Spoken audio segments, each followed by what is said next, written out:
In a grainy old home movie, he's juggling croquet balls and the painted wooden circles in an oval rise and fall, smiling shyly at the camera. He stiffly takes a bow. Makes me wish I'd got to know my grandpa better now. Well, he'd no shortage of grandchildren. We live far away, at least it seemed that way in those days. But in the summer we might stay, sometimes a week, maybe two, not every year, but most. Now I struggle with my memory to recall his fleeting ghost. With Grandpa you knew where you stood, and he had a way with whittling wood.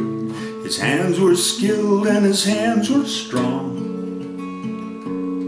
with an artful eye to go along. And from his pocket came a folding knife, and a broken branch would come to life as he cut away every part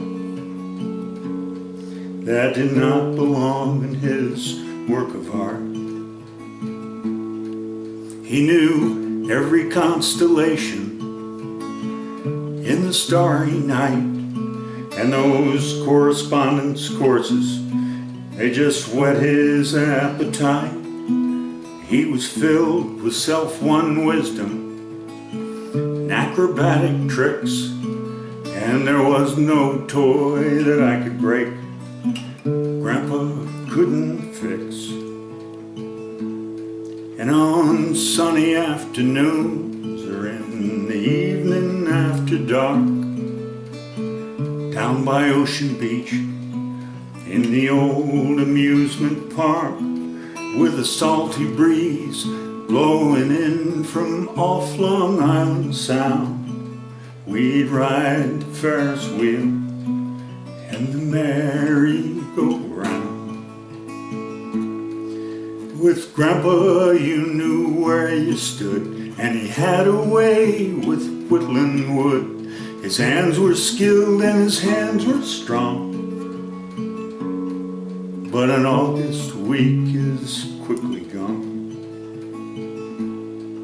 He carved Abraham Lincoln and an Indian chief, and those characters, Mutt and Jeff, for some comic strip relief, interlocking the links of wooden chains, every bird that flies the sky, with the sharpness of his blade and the sharpness of his eye.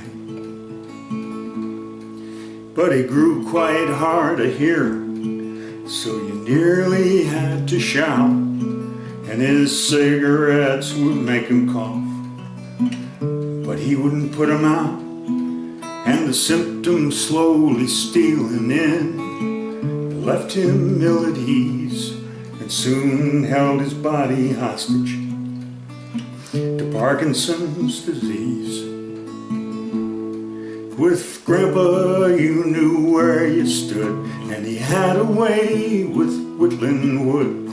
His hands were skilled and his hands were strong, but they trembled now and the knife cut wrong.